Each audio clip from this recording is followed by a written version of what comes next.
பாடிய பாடகியும் இசைஞானி இளையராஜாவின் மகளுமான பவதாரணி இன்று மாலை 5:20 மணி அளவில் மாரடைப்பால் காலமானதாக தெரிவிக்கப்படுகின்றது. புற்றுநோய்க்காக பவதாரணியும் அவரது கணவரும் சிகிச்சைக்காக ஒரு கிழமைக்கு முன்னதாக கொழும்புக்கு வந்த இவர்கள் ரத்மலானை பகுதியில் தங்கியிருந்து ஆயுர்வேத சிகிச்சை பெற்று வந்த நிலையில் நேற்றைய தினம் திடீரென மாலை இலங்கையில் உள்ள லங்கா எனும் தனியார் மருத்துவமனையில் அனுமதிக்கப்பட்டு சிகிச்சை பெற்று வந்த நிலையில் இன்று மாலை 5:20 மணி அளவில் திடீரென மாரடைப்பால் உயிரிழந்துள்ளதாக தகவல்கள் வெளியாகியுள்ளது.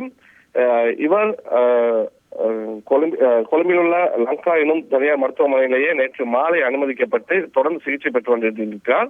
அது மட்டுமில்லாமல் புற்றுநோய்க்காக கடந்த ஒரு கிழமைக்கு முன்பதாகவே இவரும் இவரது கணவரும் கொழும்புக்கு வருகை தந்திருந்தது என்பது குறிப்பிடத்தக்கது. அது மட்டும் இல்லாமல் இவரின் உடல்கூறு பரிசோதனை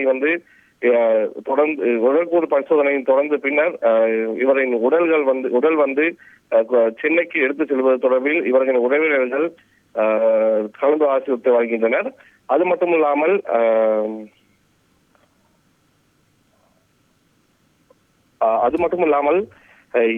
தமிழ்நாட்டின் முதல்வர் மு.க. ஸ்டாலின் அவர்கள் இரங்கல் செய்தியை வெளியிட்டிருக்கிறார். பிரபல பின்னணி பாடகியும் இசைஞானியின் அன்பு மகளுமான பவதாரணி அவர்களின் அகால மரணத்தால் அதிர்ச்சியும் வேதனையும் அடைந்தேன்.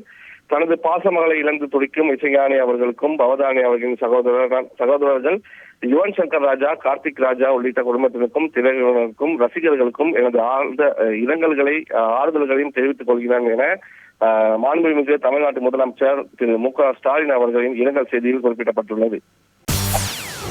செய்திகளை உடனுக்குடன் தெரிந்து கொள்ள உடனே சப்ஸ்கிரைப் பண்ணுங்க.